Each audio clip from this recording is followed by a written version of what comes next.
आज का इस वीडियो में आपका बहुत बहुत स्वागत है दोस्तों। आज हम लेकर आए हैं साइंस से जुड़े टॉपिक जो बॉटनी से है। दोस्तों आज हम बॉटनी के बारे में स्टडी करेंगे। सर इससे पहले हम सेल चैप्टर के बारे में बता चुके हैं। अगर आप मेरे प्लेलिस्ट पे जाकर अगर नहीं देखे हैं तो आप वहां पर जाकर देख सकते हैं, सारा वीडियो आपको वहाँ मिल जाएगा। तो आज हम चर्चा करने वाले हैं वनस्पति विज्ञान। वनस्पति विज्ञान के बारे में पढ़ेंगे नहीं बल्कि समझेंगे, ताकि कोई भी एग्जाम में ये क्वेश्चन इससे जुड़े कोई भी चीज़ ना छूटे। तो देखिए, बॉटनी वनस्पति विज्ञान किसको कहेंगे? वनस्पति से पता चलता नहीं, पेड़ पौधे का अध्ययन ही क्या कहलाता है? वनस्पति विज्ञान। तो पौधे का अध्ययन करना ही वनस्पति विज्ञान कहलाता है। तो पौधे क्या है? ये एक सजीव होते हैं। सभी पौधे क्या होते हैं? सजीव होते हैं। वनस्पति विज्ञान के पिता किसको कहेंगे दोस्तों? थियोफ्रेस्टस को। थियोफ्रेस्टस को ही पिता क्यों कहेंगे वनस्पति विज्ञान का? आखिर ये अपना जीवन में कौन सा काम किया था? तो चलिए देखते हैं। क्योंकि एक अपना बुक लिखा था।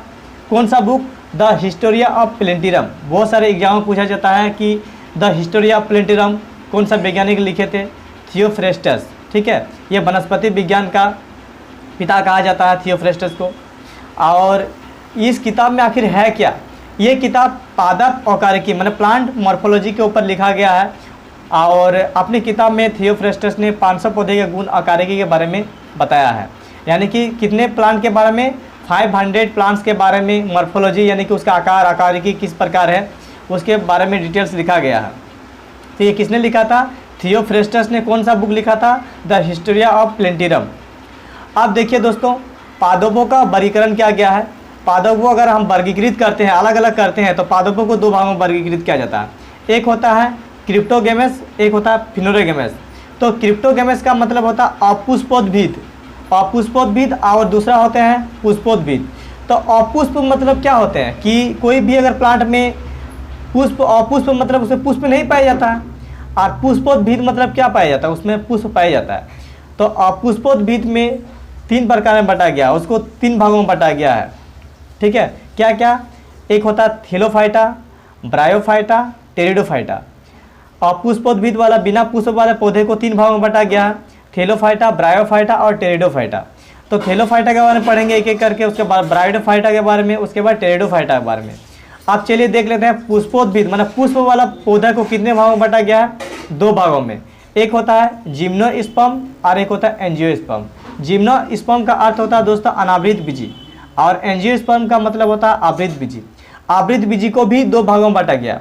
देखिए, आवृत बीजी अनावृत बीजी का मतलब क्या होता है? कोई भी बीज के ऊपर अगर आवरण रहते हैं उसको आवृत बीजी बोला जाता है, और जिसके ऊपर आवरण नहीं रहते हैं, यानी कि कोई भी चीज़ से ढका हुआ नहीं रहते हैं, उसको क्या बोलते हैं? अनावृत बीजी बोला जाता है। तो जिसमें आवृत, जिसमें ढका हुआ रहता है, उसको क्या बोलते हैं? 2 भागों में बांटा गया है। एक होते हैं द्विबीजपत्री, एक होता है एक बीजपत्री। आप देखे होंगे कोई भी जैसे मटर के दाने होंगे, अगर उसको हम बीज में टुकड़ा करें तो उसके ऊपर एक आवरण रहते हैं और एक पत्र निकलता है, 2 भागों में बट जाते हैं, तो उसको हम द्विबीजपत्री बोलते हैं। तो उसको इंग्लिश में क्या बोलते हैं? डाइकॉट। और एक बीजपत्री को क्या बोलते हैं? मोनोकॉट। अब चलिए देख लेते हैं क्रिप्टोगेमस मतलब अपुष्पोद्भिद वाले के बारे में पढ़ेंगे। तो अपुष्पोद्भिद मतलब ऐसे पादप जिनके अंदर ना ही बीज पाए जाते हैं और ना ही पुष्प पाए जाते हैं, उसको क्या बोलते हैं? अपुष्पोद्भिद पादप कहते हैं। कुल 3 प्रकार के अपुष्पोद्भिद पादप पाए जाते हैं। क्या क्या? थेलोफाइटा, ब्रायोफाइटा और टेरिडोफाइटा। चलिए देख लेते हैं थेलोफाइटा के बारे में। तो थेलोफाइटा किसको बोलेंगे? उसका जो शरीर के संरचना होते हैं, आकार होते हैं, कैसे होते हैं? थैलस जैसे होते हैं। ठीक है ना, उसमें जड़, तना, पत्तियां का अंतर बता पाना बहुत मुश्किल होता है। आप जड़ कहाँ होंगे, तना कहाँ होंगे, मतलब एक ही जगह में सारा चीज़ मिला हुआ रहता है। ठीक है, उसको क्या बोलते हैं? थेलोफाइटा। और इसमें जो होते हैं दोस्तों बीज और पुष्प की अनुपस्थिति वाले पादप रहता है। इन पादपों में संवहन उत्तक यानी संवहन तंत्र नहीं पाया जाता है। संवहन तंत्र क्या है दोस्तों? एक खनिज को ले आने या जाने का क्या करते हैं? वो उत्तक होते हैं। संवहन उत्तक 2 प्रकार के होते हैं पादपों में। क्या क्या? एक जाइलम और एक फ्लोएम। तो जाइलम का काम क्या होता है दोस्तों? किसी भी प्लांट में जितने भी बड़े बड़े प्लांट होते हैं सब में जाइलम फ्लोएम पाए जाते हैं, क्योंकि वो क्या करते हैं? खनिजों का आदान प्रदान करते हैं। तो जाइलम का काम कुछ अलग होते हैं, फ्लोएम का काम कुछ अलग होते हैं। तो जाइलम उत्तक का काम क्या होते हैं दोस्तों? ये रूट से यानी जड़ से क्या करते हैं? पत्तियों तक पानी पहुंचाते हैं। और फ्लोएम क्या करते हैं दोस्तों? जब प्लांट होते हैं, प्लांट के जो लीफ होते हैं, पत्ते होते हैं, वहाँ पर क्या होते हैं? पोषण की प्रक्रिया होते हैं, यानी कि प्रकाश संश्लेषण की प्रक्रिया बोल सकते हैं। तो जब वहाँ पर पूरी तरह खाना बन जाते हैं तो क्या करते हैं, पूरा खनिज चारों तरफ पहुँचाते हैं, फ्लोएम का काम होता है ये। यहाँ तक समझ गए जाइलम और फ्लोएम के बारे में दोस्तों। आप चलिए देखते हैं थैलोफाइटा के कुछ उदाहरण देख लेते हैं क्या होते हैं। एक शैवाल आते हैं, थैलोफाइटा के क्या आते हैं, शैवाल आते हैं। तो शैवाल किसके उदाहरण है, थैलोफाइटा के, ठीक है। आप चलिए देख लेते हैं शैवाल के बारे में पढ़ेंगे। आप शैवाल है क्या, तो शैवाल का अध्ययन को दोस्तों हम लोग क्या बोलते हैं, फाइकोलॉजी, ठीक है। शैवाल के अध्ययन को क्या बोलते हैं, फाइकोलॉजी कहा जाता है। और शैवाल का जो जाति होते हैं, शैवाल फाइलम का जाति, मतलब फाइलम में अलग अलग जाति में जितना भी प्लांट्स होते हैं अलग अलग फाइलम में रखा गया है। तो इसके कौन सा फाइलम में रखा गया है दोस्तों, थैलोफाइटा में रखा गया है। और साधारण थैली जैसे संरचना वाले पादप होते हैं ये।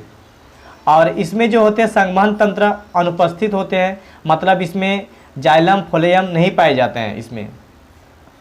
और ये जो होते हैं इसमें क्या होते हैं, क्लोरोफिल पाए जाते हैं, यानी कि उसको हम बोलते हैं हरित लवक।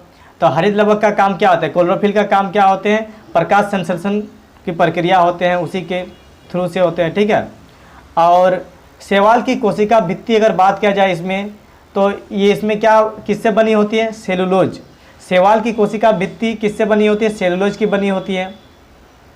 और शैवाल क्या होते हैं दोस्तों, ये स्वपोषी होते हैं, ये खाना खुद से बनाते हैं, स्वयं बना लेते हैं, ऑटो इसको जिसको बोलते हैं हम ऑटोट्रॉप्स, क्योंकि ये अपना भोजन प्रकाश संश्लेषण की प्रक्रिया द्वारा बनाते हैं, जिसको हम क्या बोलते हैं, स्वपोषी। शैवाल जलीय पादप होते हैं, ये अक्सर जल में होते हैं, जहाँ पर नमी होते हैं, जल होते हैं, अक्सर वहीं दिखाई मिलते हैं ये शैवाल। ये समुद्री तथा साधारण दोनों प्रकार के जलों में पाए जाते हैं। और शैवाल क्या करते हैं दोस्तों, सहजीवन संबंध यानी सिम्बायोटिक रिलेशन अपना जीवन यापन करते हैं। सिम्बायोटिक रिलेशन का मतलब होता है दोस्तों, एक लाइकेन और एक शैवाल आते हैं। तो लाइकेन जो होते हैं दोस्तों, लाइकेन जो प्राप्त होता है शैवाल और कवक से निर्मित होते हैं लाइकेन, ठीक है। तो शैवाल का काम क्या होता है दोस्तों, वो खाना बनाते हैं खुद से, वो खाना बनाने का शक्ति, क्योंकि उसके पास क्लोरोफिल होते हैं और वो क्या है, ऑटोट्रॉप्स हैं, स्वपोषी होते हैं। और कवक क्या करते हैं दोस्तों, शैवाल को क्या देते हैं, खनिज देते हैं, यानी कि उसमें से न्यूट्रिएंट्स प्राप्त होते हैं और शैवाल दोनों का आदान प्रदान होते हैं, जिसके चलते किस चीज़ का निर्माण होता है, लाइकेन का निर्माण होते हैं। अगर ये और शैवाल को संग्रहित भोजन स्टार्च के रूप में शैवालों को जड़ों में संग्रहित रहता है। अगर बात किया जाए कि भोजन का जो होते हैं उसमें किस रूप में होते हैं शैवाल, तो शैवाल के जड़ों में पाए जाते हैं, स्टार्च के रूप में पाए जाते हैं दोस्तों। तो आज का वीडियो यहीं तक समाप्त करते हैं।